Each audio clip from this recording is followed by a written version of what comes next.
Back to my channel. আজ হলো সপ্তাহের প্রথম দিন, সোমবার। সকালটা শুরু হয়েছিল বরের দেওয়া 1 কাপ বেড টি দিয়ে। তো তারপর জীবনযুদ্ধে নেমে পড়া, জীবনের প্রয়োজনে পেটের তাগিদে রান্নাঘরে প্রবেশ করা। এই যে প্রবেশ করলাম, সেই বেরোবো দুপুর 12:30টায়। ঠিক তার আগে কখনো কখনো হয়ে যায়, বা কখনো কখনো ঠিক তার পরে। তো সকালবেলায় 2 কাপ চা দিয়েই শুরু হয় আমার কর্মকাণ্ডের প্রথম পর্ব। তো দ্বিতীয় কাপ চাটা আমিই বানাই, আর দিম্মা আর আমি মিলে বেশ জমিয়ে খাই। আর সাথে প্রস্তুতি চলতে থাকে প্রাতরাশ থেকে মধ্যাহ্ন ভোজনের। তো প্রাতরাশের ব্যবস্থা কিন্তু অলরেডি শেষের পথে। মানে এই দেখো আলু ভাজা, যেটা আমি পান্তা ভাত দিয়ে খাবো। তো সকাল সকাল পান্তা ভাতের ব্যবস্থা। আর এখানে রয়েছে বেগুন ভেজে সেটাকে সেদ্ধ প্রসেসে, ওটা মুড়ি দিয়ে দিম্মা খাবে। আর এখানে টক ডাল হবে, ভেন্ডি ভাজা, আর তার সাথে রয়েছে ঝিঙে দিয়ে, আলু দিয়ে, পোস্ত দিয়ে। তো আপাতত এটাই ঠিক হয়েছে। তো আমাদের না অনেক সময় মেনু চেঞ্জ হয়, তোমরা তো জানোই। ওই যে সবজিওয়ালা দাদা এলে টাটকা যদি কিছু থাকে তাহলে মেনুতে অ্যাড হয়ে যায়। তো যাই হোক, চা খাওয়া হয়ে গেছে, আলু ভাজা বসিয়ে দিয়েছি, দেখতেই পেয়েছো হয়েও গেছে। আর এর সাথে সাথে কিন্তু দ্বিতীয় পর্বের প্রস্তুতি, মানে মধ্যাহ্নভোজনের প্রস্তুতিও চালু হয়ে গেছে। তো এইভাবেই শুরু হয় কর্মকাণ্ড, চলতে থাকে প্রতিদিনে। পেটের জন্যই পৃথিবীতে এত ঘোরাঘুরি, ছোটাছুটি, মারামারি, হানাহানি, যুদ্ধ বিগ্রহ সমস্তটাই। তো এই কথাটা আমি তোমাদের বারবার বলি। তো আমারও না এটাই মনে হয়, পেট শরীরের এই অংশটা একটু বিশেষ অংশ। না করে কাজ, না করে বাজ, চুপচাপ বসে থাকে, তবু তার দাপটে চলে হাত পা, চোখ থেকে শুরু করে সমস্ত কিছু। আর এই দেখো রান্নাবান্নাটা মোটামুটি কমপ্লিট করে ভাত বসিয়ে দিয়ে এই বোতলগুলোর ব্যবস্থা করতে চলে এসেছি। তো এখন প্রত্যেক বাড়িতেই কিন্তু অনেক বোতল জমে যাবে কোল্ড ড্রিঙ্কসের জন্য, কারণ টুকটাক মোটামুটি সবাই এখন কোল্ড ড্রিঙ্কস খায়, আর সেই কোল্ড ড্রিঙ্কসের বোতল জমতে থাকে। তো আগে আমি কি করতাম, এই বোতলগুলো জমিয়ে রেখে বিক্রি করতাম। কিন্তু বিক্রি করলে 1 থেকে 2 টাকা ম্যাক্সিমাম, আর বড় জোর আমি যেটা পেয়েছিলাম 10-15 টাকা, সেগুলো তাও অনেকগুলো বোতল জমা রেখে। তো ভাবলাম কিছু কাজে ব্যবহার করি এগুলো। এই দেখো এখন তো প্রচণ্ড দাবদাহ, তো পশু পাখি এদের জন্য না একটু কিছু করতে পারলেও আমার মনে হয় খুব ভালো হয়। তো পাখিদের জলের ব্যবস্থার জন্যই দেখো করেছি এটা। এবং পরবর্তীকালে এই কন্টেনারগুলোতেই কিন্তু আমি বর্ষাতে গাছও বসাবো। তো গাছ বসানোর আগে পাখিদের যদি একটু জলের ব্যবস্থা করতে পারি, ঠান্ডা জল, তো সেটাই করব। আর এই দেখো পুরনো যে হেডফোনগুলো রয়েছে, সেগুলো না আমি ফেলে দিইনি, কখন কোনটা কাজে লাগে, তো ওগুলো দিয়েই হ্যাঙ্গিংয়ের ব্যবস্থা করব। আমরা না মধ্যবিত্ত, তো আমরা চাইলেও অনেক কিছু পারি না। আমাদের মন থাকলে ধন থাকে না, ধন থাকলে মন থাকে না, এই হয় আর কি। তো মন আছে, তো চাইছিলাম না যে টাকা ইনভেস্ট করে আবার কিছু করি, তাহলে সেই জায়গাটায় হয়তো বাধা হয়ে দাঁড়াতে পারে। তাই এই বোতলগুলোকেই কাজে লাগালাম। আর কিছু বোতল দেখো এমনি কেটে রেখেছি মাঝখান থেকে, ওগুলো পেন্ট করব। ওগুলো পেন্ট করে সুন্দর করে কিন্তু আমি ইনডোর প্ল্যান্টের পটও বানাবো। তো এগুলো ছোটোখাটো না বাচ্চামি বলতে পারো তোমরা, যে সময় নষ্ট করে এগুলো কেন। এই ছোট ছোট বাচ্চাপনা জিনিসগুলোও না মনের মধ্যে রাখতে হয় কখনো কখনো। আর এইসব কাজের মধ্যে নিজেকে ধরে রাখার ইচ্ছেগুলোও থাকে।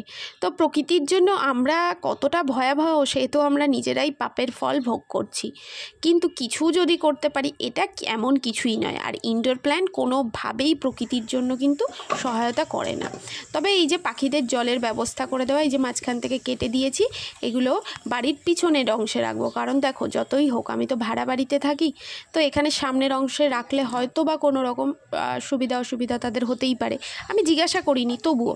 তো পিছন দিকে যে অংশটা রয়েছে সেখানে গাছপালাও রয়েছে, পাখিরা এসে একটু জলও খেতে পারবে, সেই জন্যই আমি ব্যবস্থা করে রেখেছি এটা। তো এগুলো জানলা দিয়ে হ্যাঙ্গিং করে দেবো। যাই হোক, এগুলো করা শেষে স্নান করলাম, ঘর মুছলাম, এগুলো হয়ে গেছে। এখন দেবো পুজো। আজকে মহাদেবের বার, মানে সোমবার। তো সোমবারে বলে না, জীব সেবা করে যেই জন, শিব সেবা হয় তার মন থেকে। তো জীব সেবা দিয়েই শুরু করলাম, শিব সেবা। তো জীবে প্রেম করতে শুরু করতে চাইলাম, জানি না কতটা কি সাকসেসফুল হব, নিজের মন থেকে যতটুকু এলো ততটুকুই। আর আজকে সোমবার, পুরোপুরি নিরামিষ। তো যেরকমটা বলেছিলাম, আলু ভেন্ডি সেদ্ধ, এখানে ঝিঙে আলু পোস্ত, আর রয়েছে টক ডাল, আর একটা টমেটোও দিয়ে দিয়েছি জানো তো ডালের মধ্যে, এক্সট্রা ছিল সেটাই। আর দুপুরবেলা এই খাবারটাই যে কি তৃপ্তি করে খাচ্ছি তোমাদেরকে কি করে বোঝাই বলো তো। আশা করি প্রত্যেকের বাড়িতেই এরকম তৃপ্তিযুক্ত হালকা ঠান্ডা খাবার খাওয়ানো হচ্ছে, আর তোমরা নিজেরাও খাচ্ছ। তবে ওই কর্তামশাইয়ের জন্য একটু টেনশান হয়, ও বাইরে গিয়ে ওই চিড়ে দই বা মাঝে মধ্যে একটু হালকা পাতলা কিছু খাচ্ছে। আর বিকেল হতে না হতেই নিয়ে নিলাম 2 কাপ লিকার চা। তো চা খোরদের এই গ্রীষ্মের তাপদাহ কোনোভাবেই আটকে রাখতে পারবে না। করোনার মতন জিনিসও যখন আটকে রাখতে পারেনি মহামারী, তখন এটা তো কোনো ব্যাপারই না। তো আমি নিমকি সহযোগে খেলাম, আর দিম্মা খেলো আরেকটা বিস্কিট, ক্রিম কেক আর নয়, আরেকটা বিস্কিট যেটা আনা হয়েছিল সেটা দিয়ে। এরপর দিম্মাকে জোর করেই এক প্রকার বলতে পারো বাড়ির বাইরে একটু হাঁটতে নিয়ে বেরোলাম। বললাম প্রতিদিনই তুমি বাড়িতে থাকো, আমি টিউশন পড়াতে চলে যাই, আজকে না হয় একটু লেট করে যাব টিউশন পড়াতে, চলো তোমাকে একটু হাঁটিয়ে নিয়ে আসি।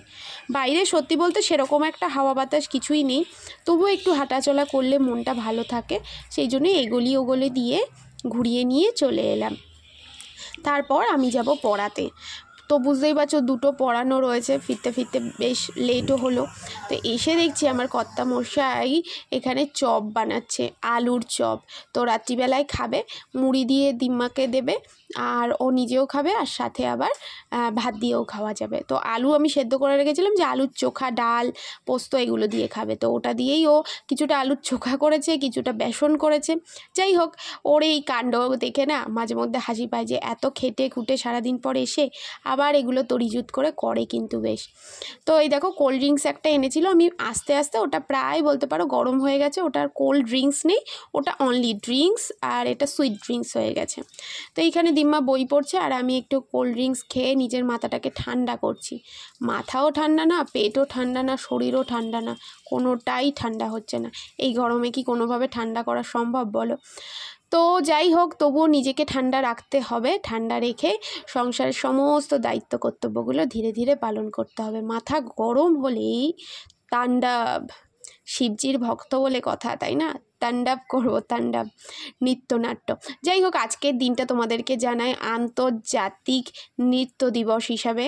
সকলকে অনেক অনেক অভিনন্দন, যারা নাচের সাথে যুক্ত আছো, বা যারা নাচ করো বা নাচ দেখতে পছন্দ করো, বা গান এবং বিভিন্ন শিল্পকলার সাথে যুক্ত আছো। তো আমি একজন নৃত্যশিল্পী হিসাবে তোমাদেরকে অনেক অনেক অভিনন্দন জানাচ্ছি। আজকের দিন যাপন ঠিক এখানেই শেষ করছি। যদি ভালো লেগে থাকে সাথে থেকো।